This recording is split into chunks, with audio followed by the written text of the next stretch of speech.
Hello student, आप सभी को हम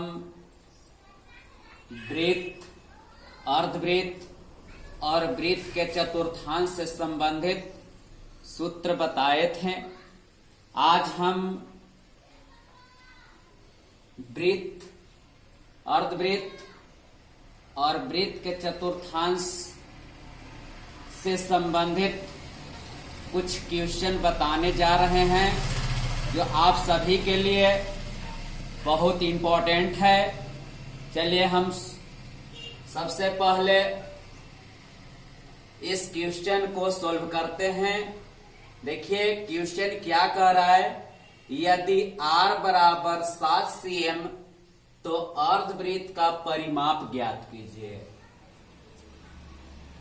यदि R बराबर 7 cm तो अर्धवृत्त का परिमाप ज्ञात करना है। तो R होता है त्रिज्या, R मतलब त्रिज्या 7 cm है।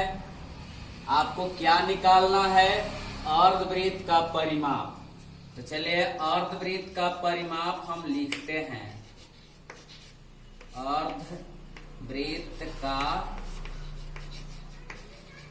परिमाप बराबर सूत्र होता है पाई r प्लस 2r। अर्धवृत्त का परिमाप पाई r प्लस 2r। पाई का मान 22/7, r देखिए कितना है 7 cm प्लस 2, फिर यहाँ r कह रहा है तो 7 cm बैठा देंगे। 7 से 7 काट देंगे क्योंकि 7 जो है गुना में है, तो 22 प्लस 7 गुना यहाँ 14 हो जाएगा। इसको ऐड करेंगे, इसको जोड़ने पर कितना हो जाएगा 36 cm। अर्धवृत्त का परिमाप कितना हो गया 36 cm हो गया। चलिए अब दूसरा क्वेश्चन को हम बताते हैं। कह रहा है कि यदि वृत्त के चतुर्थांश का परिमाप 50 cm है तो इसकी त्रिज्या ज्ञात कीजिए। वृत्त के चतुर्थांश, देखिए वृत्त के चौथा भाग है, इसका परिमाप जो दिया हुआ है 50 cm है। तो कह रहा है कि इसकी त्रिज्या कितना होगा। परिमाप दिया हुआ है, आपको इसको में त्रिज्या निकालना है। तो चलिए हम लिखते हैं वृत्त के चतुर्थांश का परिमाप कितना है 50 cm है। वृत्त के चतुर्थांश का परिमाप 50 cm है। 50 cm हम लिख दिए। वृत्त के चतुर्थांश का परिमाप बराबर सूत्र देखिए क्या होता है, हम बताए थे पाई r/2 प्लस 2r।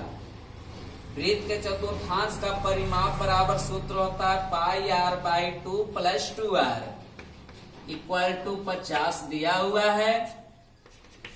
पाई का मान 22/7, यहाँ 7 लिख देंगे। आप तो कुछ नहीं है, ऐसी रहेगा। और जो यहाँ बटा में 2 है, यही 7 गुने 2 कर देते हैं प्लस 2r कुछ नहीं है बराबर 50 लिख दिए। अब इसको देखिए कट रहा है तो काट देंगे। 2 से 22 कटेंगे 11 बार में, 11 से r में तो 11r बट्टा में 60 प्लस में होगा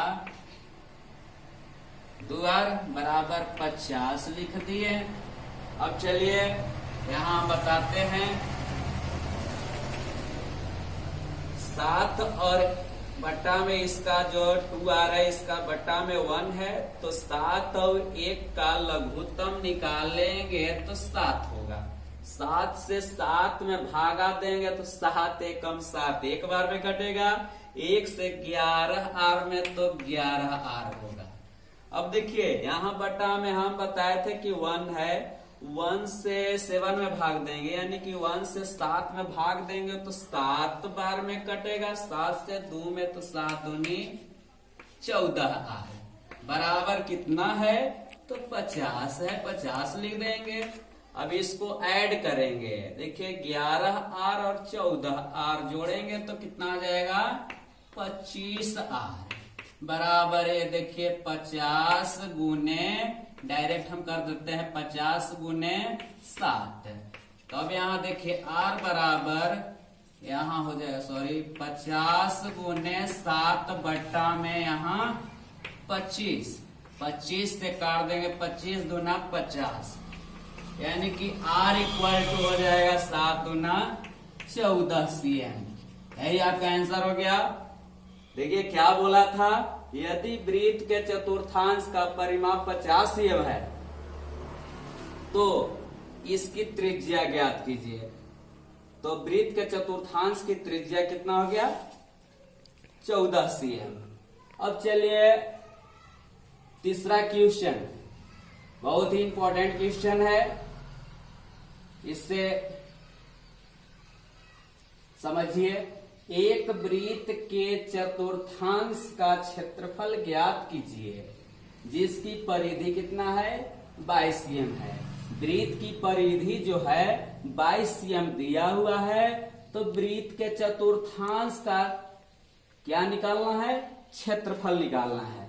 चलिए इस क्वेश्चन को सोल्व करते हैं। तो यहां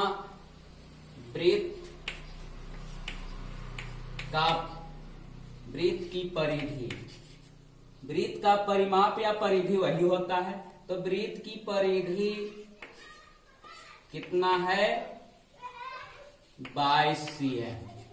वृत्त की परिधि बराबर सूत्र हम बताए थे 2πr होता है, आप जानते हैं। 2π के मान 22 बटा में 7, r कुछ नहीं है, 22 लिख दिए बराबर में, जो है 22 दूना 44 r, तो यहाँ 44 r बराबर 22 गुने 7, 22 गुने 7 त्रिय गुणा करती है। अब r बराबर हो जाएगा 22 गुने 7 बटा में 44, जो r के साथ 44 है गुना में है, वो 44 नीचे आ जाएगा। 44 22 से कई बार में कट जाएगा, 2 बार में, यानी कि r इक्वल टू आपका त्रिज्या हो जाएगा 7 बटा 2 cm। अब क्या निकालना है, त्रिज्या तो निकालनी है, तो कह रहा है कि वृत्त के चतुर्थांश का क्षेत्रफल ज्ञात कीजिए। तो अब लिखेंगे वृत्त के चतुर्थांश का क्षेत्रफल बराबर, हम आपको सूत्र बताए थे, वृत्त के चतुर्थांश का क्षेत्रफल बराबर होता है 1/4 पाई r स्क्वायर। तो 1/4 पाई का मान 22 बटा में 7 r स्क्वायर, r कितना है, तो 7 बटा 2, फिर 7 बटा 2, क्योंकि r स्क्वायर है, r स्क्वायर का मतलब है कि त्रिज्या है 7 बटा में 2, 7 बटा में 2, 2 बार कर देंगे, 7 से 7 काट देंगे, और देखिए ये 2 से 11 बार में कटेगा, 77 बटा में हो जाएगा 4 दूनी 8 cm स्क्वायर। तो वृत्त के चतुर्थांश का क्षेत्रफल हो गया 77 बटा 8 cm स्क्वायर, यही आंसर है। तो चलिए अगले वीडियो के लिए आप लोग